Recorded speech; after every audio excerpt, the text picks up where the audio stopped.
La Terre, une planète vivante, en perpétuel mouvement. Sous nos pieds, des forces colossales s'entrechoquent dans les profondeurs de la croûte terrestre. Et parfois, cette énergie se libère brutalement, provoquant l'un des phénomènes naturels les plus redoutés, le tremblement de terre.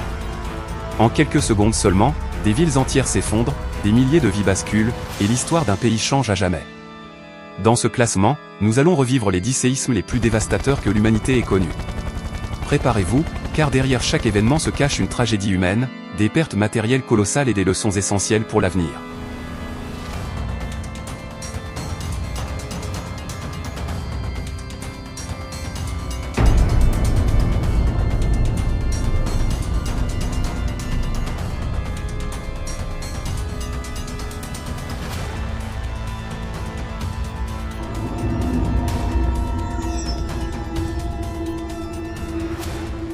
Un tremblement de terre est une secousse brutale de la Terre, provoquée par le mouvement des plaques tectoniques qui composent la croûte terrestre.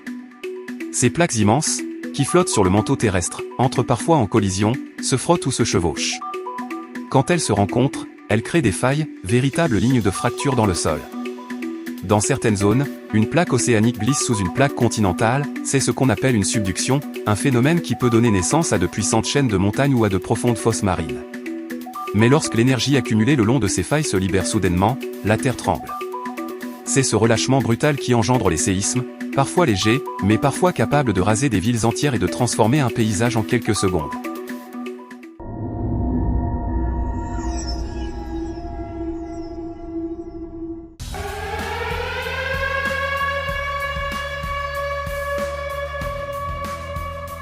Dans la nuit du 17 août 1999, à 3h02, la région de Marmara s'éveille en plein cauchemar, un séisme majeur frappe près d'Izmit, secouant jusqu'à Istanbul.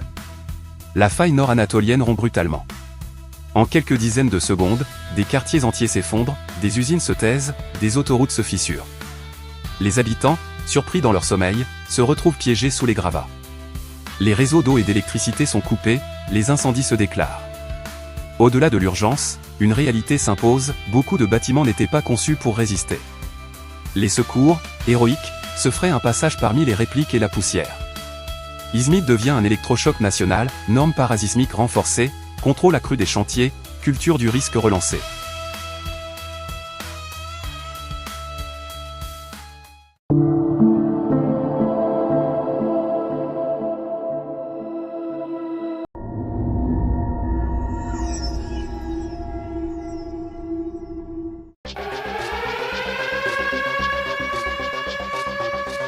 Cap maintenant vers l'océan Indien, où la Terre et la mer ont uni leurs forces dans l'un des pires cataclysmes modernes.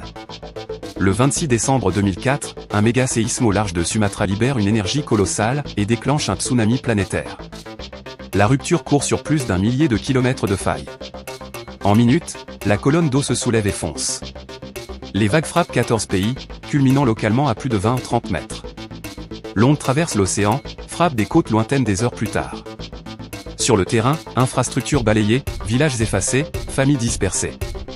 Le monde découvre en direct l'ampleur du désastre, et l'absence criante d'un système d'alerte dans l'océan Indien. Au lendemain, la coopération internationale installe des bouées, radars et protocoles d'alerte. Le drame devient le point de départ d'une veille océanique plus sûre.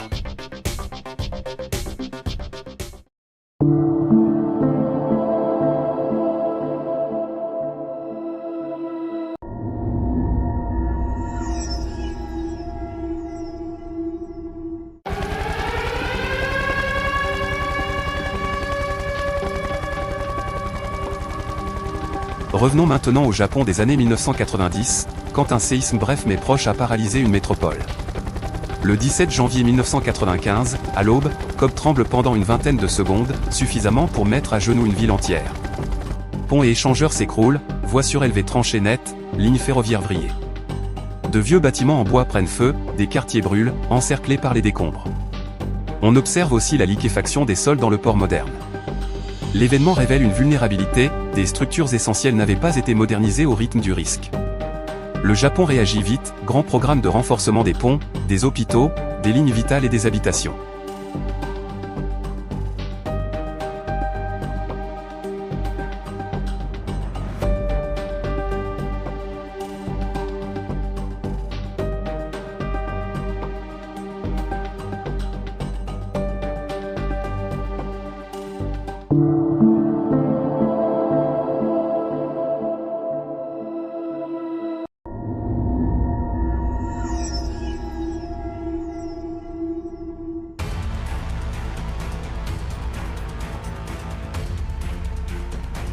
de l'archipel nippon, cap au Cachemire, où le relief et l'isolement ont transformé un séisme en crise humanitaire. Le 8 octobre 2005, un séisme majeur secoue les hautes vallées du Cachemire, de part et d'autre de la frontière. Villages perchés, routes en corniche, glissements de terrain à répétition, tout complique l'accès. Des écoles et dispensaires s'effondrent, des répliques déstabilisent encore les versants. L'hiver approche, le froid bloque l'école. Les hélicoptères deviennent des cordons ombilicaux, acheminant tentes, vivres, médicaments. L'événement montre la double peine des régions montagneuses, bâtir est difficile, secourir l'est plus encore. Le séisme du Cachemire inscrit la logistique de montagne au cœur de la gestion de crise et accélère la construction d'abris plus sûrs.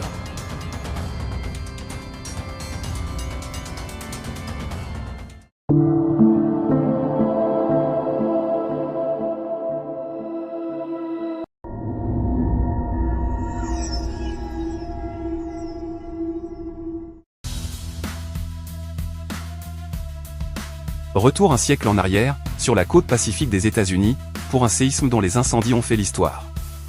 18 avril 1906, la faille de San Andreas rompt sur des centaines de kilomètres. La secousse est titanesque. Mais le coup de grâce vient ensuite, des conduites de gaz rompues enflamment la ville, tandis que les canalisations d'eau brisée empêchent de lutter. Pendant 3 jours, un océan de flammes ravage San Francisco. Des quartiers entiers disparaissent, des centaines de milliers de personnes fuient. Au milieu du chaos naît une science, des géologues cartographient la rupture, rédigent le rapport Lawson, fondant la sismologie moderne californienne.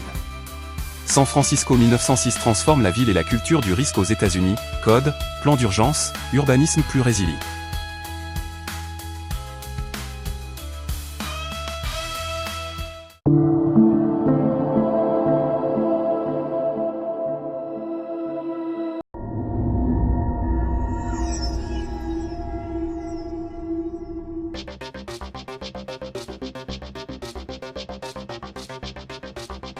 Un siècle plus tard, la Chine connaît l'un de ses séismes les plus traumatisants. Le 12 mai 2008, la province du Sichuan est frappée par un séisme violent dont l'épicentre se situe près de Huangshuan. Montagnes effondrées, glissements massifs, vallées coupées, des lacs de barrages sismiques se forment en amont des rivières. Des milliers d'écoles et de bâtiments publics s'écroulent, un choc émotionnel pour tout le pays. Les secours parcourent des routes fracturées, franchissent des ponts précaires, stabilisent des versants sous réplique. L'État et la société civile déploient une mobilisation gigantesque pour évacuer, soigner, reconstruire. Le Sichuan 2008 accélère des réformes de construction et la surveillance des versants instables.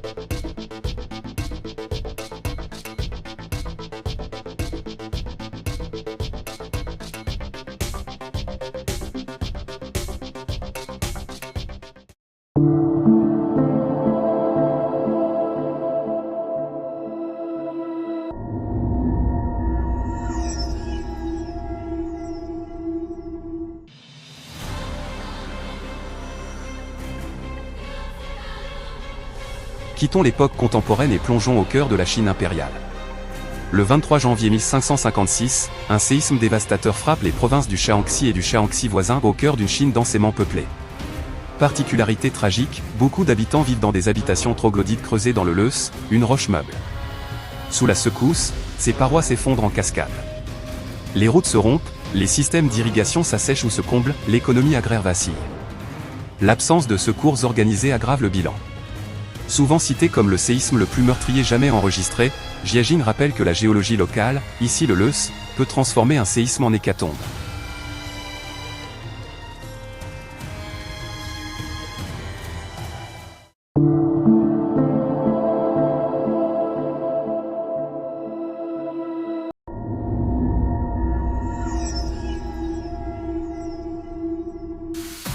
Nous entrons maintenant dans le top 3 avec un drame récent qui a bouleversé une capitale entière.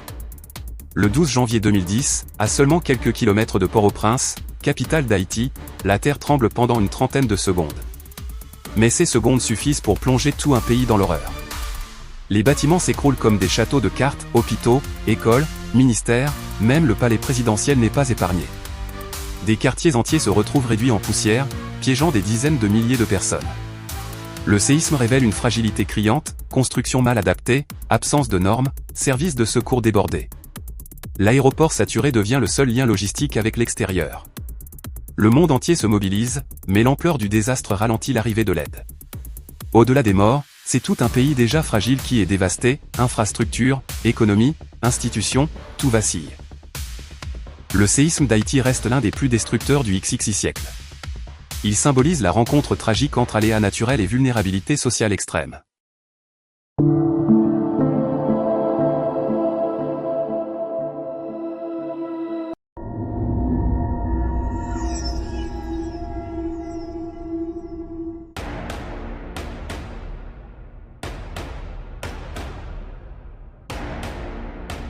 Passons maintenant au Japon de 1923, où un autre séisme a marqué durablement la mémoire d'une nation. Le 1er septembre 1923, un séisme majeur secoue la région de Tokyo et Yokohama, cœur politique et économique du Japon. La secousse est déjà terrible, mais le véritable cauchemar vient après, d'immenses incendies se déclarent, alimentés par les maisons traditionnelles en bois et par des vents violents. À cela s'ajoute un tsunami qui frappe les côtes voisines. Résultat, un désastre aux multiples visages. Les infrastructures modernes de l'époque, comme les lignes ferroviaires et les télégraphes, sont coupées, isolant les survivants. Des quartiers entiers disparaissent sous les flammes. Ce séisme change profondément le Japon, il entraîne des réformes urbanistiques, mais aussi, dans le climat de peur, une montée de tensions sociales et politiques. Le séisme du Kan rappelle que les catastrophes naturelles ne détruisent pas seulement des bâtiments, mais aussi des équilibres sociaux et politiques.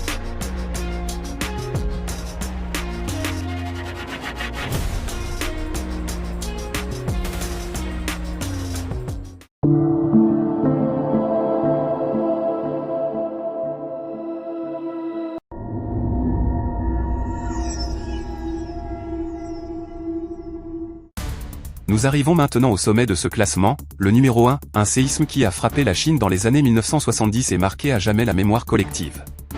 Le 28 juillet 1976, à l'aube, la ville industrielle de Tangshan, au nord-est de la Chine, est secouée par l'un des séismes les plus meurtriers du XX siècle. Sans signe avant-coureur clair, le séisme frappe en pleine nuit. La ville, dense et en pleine expansion industrielle, s'effondre littéralement. Usines, logements ouvriers, hôpitaux, tout est réduit en ruine. Les réseaux d'eau et d'électricité sont coupés, compliquant les secours. L'événement survient dans un contexte politique tendu, à la fin de l'ère maoïste, ce qui freine la communication des chiffres réels et retarde la mobilisation des secours.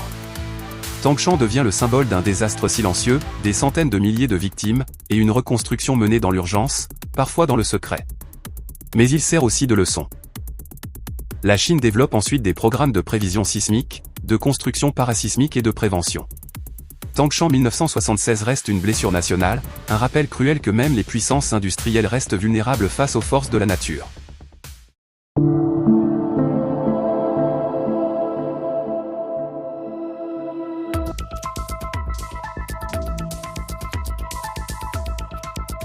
Nous venons de parcourir les 10 séismes les plus marquants de l'histoire humaine. Chacun d'eux nous rappelle une vérité, un tremblement de terre ne dure que quelques secondes, mais ses conséquences se mesurent en décennies, voire en siècles. De la Turquie à Haïti, du Japon à la Chine, ces drames illustrent que l'essentiel n'est pas seulement de comprendre l'aléa, mais de réduire la vulnérabilité des sociétés humaines. Et c'est peut-être là la plus grande leçon, face au séisme, la préparation et la solidarité peuvent sauver des milliers de vies. Si cette vidéo t'a interpellé, n'oublie pas de t'abonner à Zone Rouge, de cliquer sur la cloche et de la partager pour sensibiliser autour de toi.